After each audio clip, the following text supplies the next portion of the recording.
If you've just spent $1,000 or more on the iPhone X, the last thing you want to do is scratch it or drop it.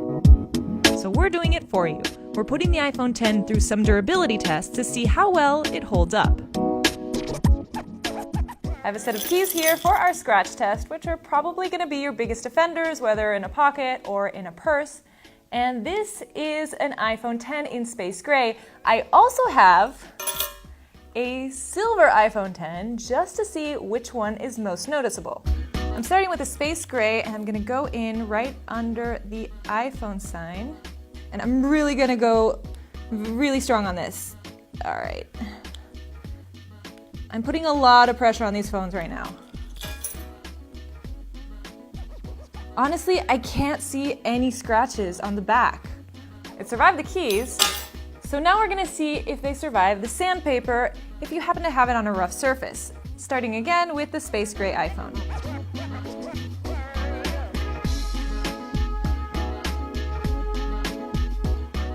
So that made some damage on both phones. And as expected, it is more noticeable on the space gray.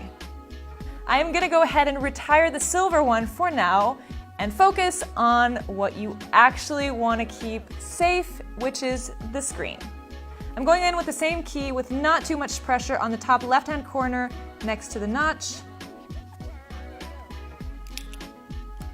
And it didn't make much damage.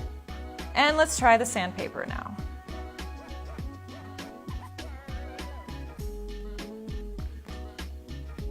Oh yeah, you can definitely see the damage. I didn't even press that hard on the sandpaper.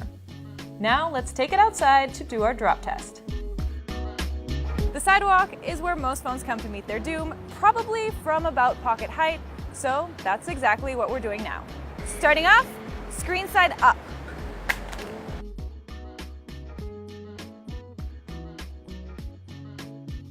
It landed screen side down, but it actually hit the back of the phone first, so I can already see the first crack on the back of the phone. Look at that. There's a fracture on the corner of that glass back. Let's turn it around. It looks like the screen is okay. The screen survived, but again, it hit the back first and it cracked at the first drop. And there's another fracture up here. It's tiny, so I hadn't noticed it at first, but there's a tiny fracture on the other corner and already a scuff on that stainless steel frame. Wow.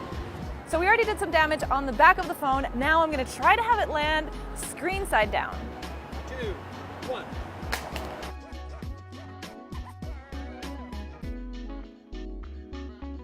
So I can already see that the back of the phone is cracked even more. There are spider webs all over going through the entire back of the phone. That wasn't there before. So we did some damage on the back and it did land on the front. So let's turn it over. I'm scared to look. Oh yeah. Definitely a lot of damage, mainly on the bottom of the phone. And I have the feeling this is where it hit first. You can see over here, this was probably the first point of impact. It's a pretty deep blow.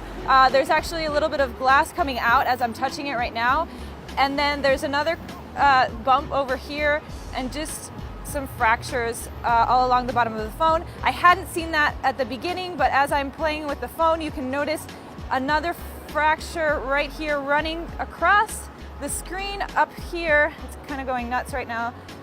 There's one more fracture and I'm going to turn it off because I think I can see it better when it's dark. Yep, there you go. Well, that's a wrap. The iPhone X can probably handle your everyday wear and tear, but dropping it without a case is out of the question. We learned it only takes one bad drop to break the glass on this phone. Now, is it more fragile than past iPhones? That's tough to say because none of our tests are scientific, but the higher price will make dropping this one hurt a lot more.